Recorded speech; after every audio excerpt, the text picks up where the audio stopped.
I'm going to start with a little story. 25 years ago or so, my wife and I were at home and we received a call from my parents back in the days when we had landlines and you could both be on the phone together and didn't just have to put on a speakerphone. My parents had just returned from a cruise. And they said to my wife and I, you know, this was such a wonderful cruise. Everything was so perfect. And we were at this table, at this dinner table. And you know how when you're on a cruise and you're at a dinner table with 8 people, and there's always that one couple that really annoys the hell out of you. And you know what? That didn't happen here. It was wonderful. We hung up the phone. I looked at my wife and I said, I'd like to speak to the other 6 people.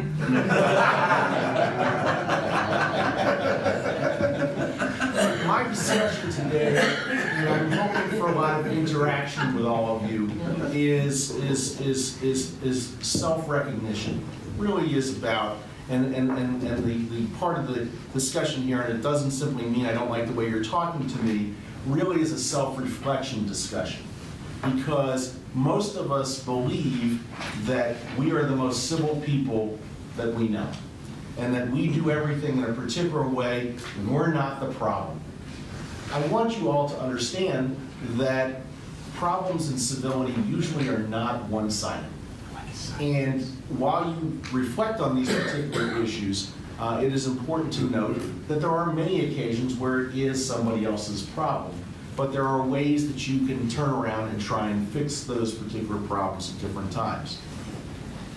How do you actually perceive civility, particularly within the litigation context? I mean, you are engaged in a battle. You are engaged, there's an engagement that's going on, and you're going to likely be dealing with opposing counsel as well as your clients, as well as a judge that may not always be the easiest person to get along with as well. How do you make sure that you are projecting yourself in a way that is going to actually present you as the person who should be trusted, who should be respected in an appropriate fashion? And when is the time for you to just say, screw it, I'm not going to be the king of civility in terms of, or the queen of civility in terms of that situation? I know that there's only one person in this world who's perfect, and that's my wife. Okay? So I recognize within myself the many occasions where I have sat in a courtroom and I have a judge who's making a ruling that I don't like, or I have a lawyer who's making an argument which I just know is complete BS. And I've caught myself on many occasions shaking my head, rolling my eyes, wanting to interrupt that particular counsel at that particular point in time, wanting to tell the judge that he's missing the point, he or she is missing the point. And catching yourself doing that, you walk out of the courtroom at that point in time and says, and I say to myself, how can I learn from this experience, what I just did, that I know that I'm doing something that I should not be doing, that in the eyes of the judge, who may have seen me trying to interrupt opposing counsel because they're talking about a case which has been overruled or something of that particular nature. The judge knows where I'm going to, but doesn't appreciate necessarily how I've approached the situation. So conceptually, I think our friend Michael over here, who we've all talked about quite a bit, probably understands better than most, being a black belt and having studied the arts, how to control internally what it is that you're trying to do relative to the scenario, and how to just exercise your mind in such a manner that you're going to make sure that you don't create a negative impression on the part of the players that are involved. Now, it is a two-way street, and we all have had counsel for whatever reason who like to create problems, think that they know everything, and as Bill says, remember, we are right. Both sides will come to the case with that belief. And so in that circumstance, they buy into what it is that they're trying to do at that particular point in time. So, what are the concerns for you? Is there anyone in this room that believes that civility in a courtroom is a sign of weakness? And it's okay if you do, because there are people that go by the concept that my primary goal is to represent my client zealously. And if representing my client zealously means that I have to overrun the other side and not care about what the relationships are, that is a strategy, that is a methodology that we may employ at a particular time in a particular case. Is it dependent on your client? Some clients want you to just go in and be the meanest SOB you can possibly be. And when you tell them that the other side has asked for a 5-day extension of time to do something, they say, if you agree to that, I'm firing you. Okay, first of all, if you have a client who's that stupid, that's a different issue altogether. But the reality of the situation is clients sometimes need to be controlled in such a fashion that you explain to them that winning that battle, which you're probably not going to win anyway, but winning that battle is not going to help you in the war relative to that situation. Most of the time, the uncivil behavior is dependent upon the relationship between yourself and opposing counsel. Opposing counsel behaves in a particular way. Do you try and be the bigger person, or do you go down to their level at that particular point in time? And how long can you make yourself step back and not do something? There's always a trigger point.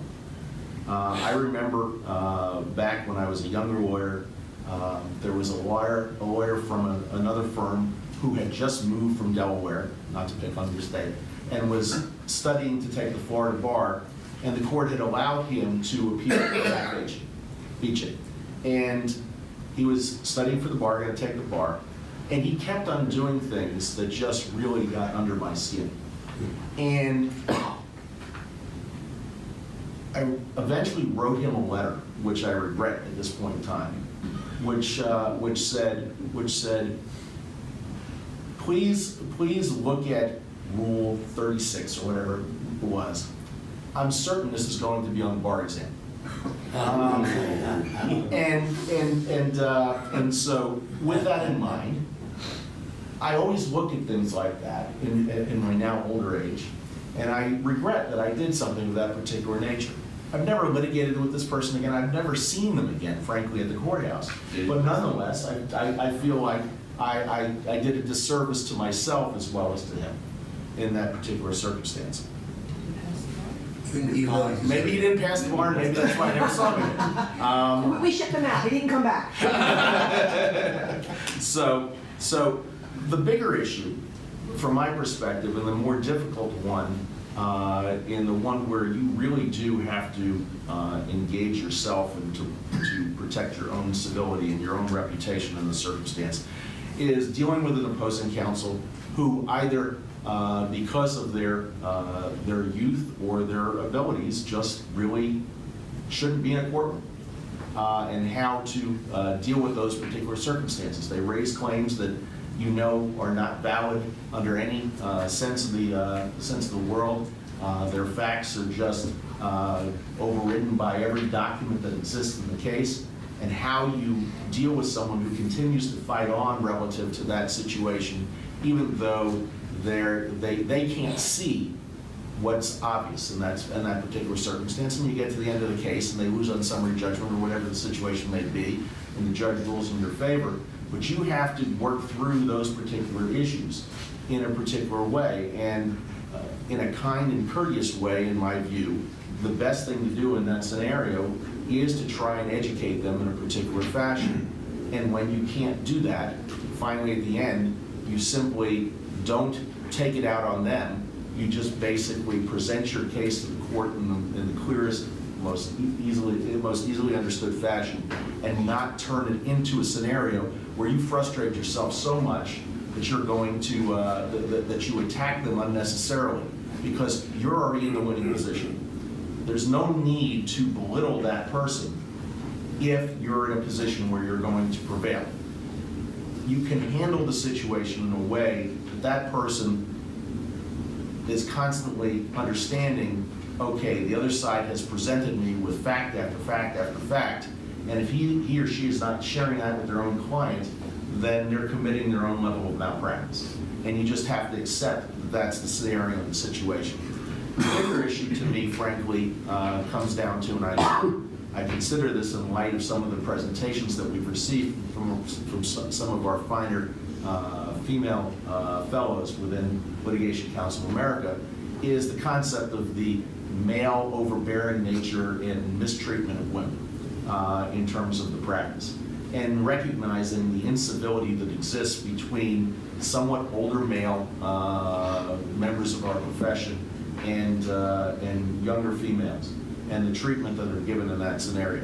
And I think it's incumbent upon us as lawyers who have more experience and who are the finer group of those within our practice to not only not do that type of behavior, but also to recognize that it is our obligation to teach younger lawyers and those of us who are older who screw up in that circumstance that we need to create a greater respect amongst the profession of people who are different than us, whether they're women, whether they're African Americans, whether they're gay or lesbian, whatever the circumstance may be. The attack should never be on the person in that circumstance, and civility is a key. Now, how does that play off with sanctions in Rule 11? Rule 11 is a great weapon to use when you think that the other side's when the other side is doing something that's just completely outrageous and out of bounds. Nonetheless, you are personally attacking the lawyer in that circumstance.